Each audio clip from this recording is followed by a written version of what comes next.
Increasing hip mobility for the sumo deadlift and cues for sitting. This is be interesting. Cues for sitting back in the sumo deadlift, or I will throw in there, should you be sitting back in the sumo deadlift? So let's go with the hip mobility first. Yeah, so that's kind of a good question, and there's also the question of should you sit back. The first question for hip mobility, when I always say hip mobility means a combination of stabilizing certain joints and having flexibility in other muscles. So what we're basically talking is you have abductors, which are the muscles pushing the hips open. They need to gain strength if they're going to stabilize that wide position, and the adductors, basically the inner thigh muscles, need to gain flexibility. Now, anybody can gain passive flexibility through stretching. So some good stretches are, sit in a straddle, have somebody push you forward, sit in a straddle against the wall, use some like ankle weights, frog stretch on the floor. These are all pretty straightforward, right? I mean, anyone knows what to do. It's just a matter of, kind of doing them. The problem, though, is if you don't strengthen the outsides of the hips, the abductors, then all those flexibility improvements, they don't stick, and they don't apply when you're trying to pick up 600 pounds. So the trick to mobility is stability, which is where the abductors come in. So there's a lot of isolation things you can do with bands and stuff like that, but the trick is you have to be able to do it in a sumo deadlift, and that's the hard part. So and this is what people always want. It's like, what's the silver bullet? Well, the silver bullet is basically block pulls. So doing sumo deadlifts from taller blocks, one of the simplest cues is like a Mike Bridges thing. He says deadlift is basically just a squat with the bar in your hands. So if the goal were to say, let's just squat the weight up, well, it's a lot easier to squat the weight up from blocks. So when you're trying to learn how to do the lift, first you should be seeing, can I sort of cheat and squat the weight up from these blocks? And you start lifting more and more weight. Well, every time you pick it up, your hips have to engage. And if you have heavier weight and you're able to move it more times, every time you move that heavier weight and you overcome the threshold where it's like, it's zero inertia, every time you do that, you build more and more tension and strength in the hips. So it's a great exercise to build up all the strength in the stabilizing muscles, basically the hip and all the upper body, like the obliques and the traps and upper back. So you build up the stability to like pick up a heavy weight, and you transfer all the weight down to your legs, like we said, to squat it up. So eventually, if you can stabilize that weight and load your legs, you can do it from a lower height too. And the strength that you'll build in the outsides of the hips is what allows the flexibility to make it to stick.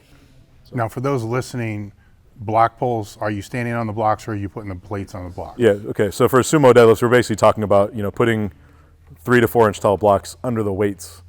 Yeah, not rack pulls. Rack pulls are similar, but they have a really different feel. There's no flex in the bar when you pick it up off a rack, so it's not the same. So block pull is very superior. If you don't have blocks, you can use mats or, put plates under the, whatever. But that really helps. It makes it an easier starting point, but allows you to overload all the muscles from the hips up. All right, now going into the second part, cues for sitting back in the sumo deadlift. Yeah. So the trick is not that we want to sit back. We really just want the hips to stay close to the bar in the vertical plane. Basically, we don't want them to be necessarily super low. We want them to be as far forward as we can. If the bar sort of has a plane above it, we're trying to get the hips forward towards that. The further the hips push back, the more loading on the lower back happens, and then it's just an awkward kind of deadlift position. Keeping the hips close allows us to transfer more of the weight down to the legs, but that's sort of a question of where your body's structured. Yeah, the closer and the higher. Yeah, so closer to the bar and higher. That's still a good thing. Yeah, so like I said, a good cue is almost like you want to say like you're squatting the weight up, or really what it comes down to, instead of sort of thinking about it in certain ways, when you start picking up heavier weights off the blocks, every rep you do in sequence, like if you do a set of 3, you'll start getting faster and faster and stronger. It's like a sport. You practice something, and during the practice, you get better at the skill. So when you start learning how to pick up heavy weights, it'll transfer to picking them up off the floor too. That's really the best thing. I mean, that's the one exercise that's really helped me just build up the sumo deadlift like no other exercise. So instead of even just thinking about it in a certain way, it's basically picking the weight up off the blocks enough times, and you'll start to figure out what you're doing.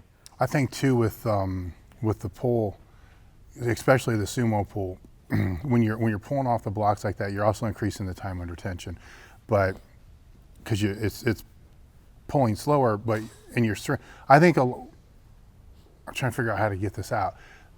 A lot of people, when they sumo pull, they learn how to strain. Say if it's max effort work or heavy work, but they don't know how to think when they strain. And that's one of the things that the block pulls can help you a lot with, because it's really kind of hard to get out of position when you're pulling off high blocks, because it's so you can pull really hard and you're straining, but then you have the mental capacity to push your ass in, because a lot of times you'll see people miss where all they really need to do is to squeeze their ass in, but what they're trying to do is actually arch the bar.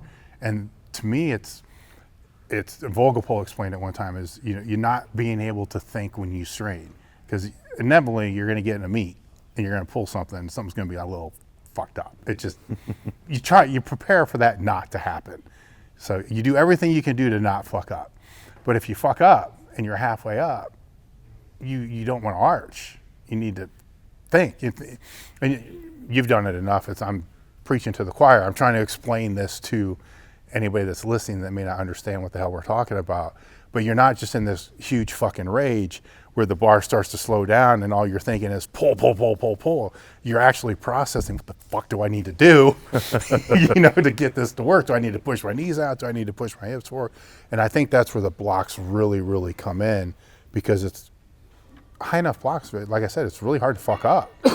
People do, but you're handling more weight for more reps. Every rep with the heavier weight is harder to get moving, so your hips work there. And to lock out, the leverages are good, but your hips have to still work. In other words, the moment your hips stop kind of creating that outward force and pushing the hips towards the bar, the moment that stops, you kind of fall over. Mm-hmm. And so you learn how to basically engage your hips with the heavy weight, where the weight is moving slowly and the tension is high. You learn how to use your hips from start to finish. And that's what you're talking about. You can't lock out if your hips sort of go to sleep at the lockout. And there's no acceleration. You don't have the 3 or 4 inches or whatever you're pulling from to get the bar going. Yeah, so I basically find that if you can handle a heavy weight for that slightly shorter range of motion, it just teaches you how to do the lift properly. And then when it's lighter, it's just a matter of adding in a little more range of motion in the legs and a little more of a compromised back position than being able to set up off blocks.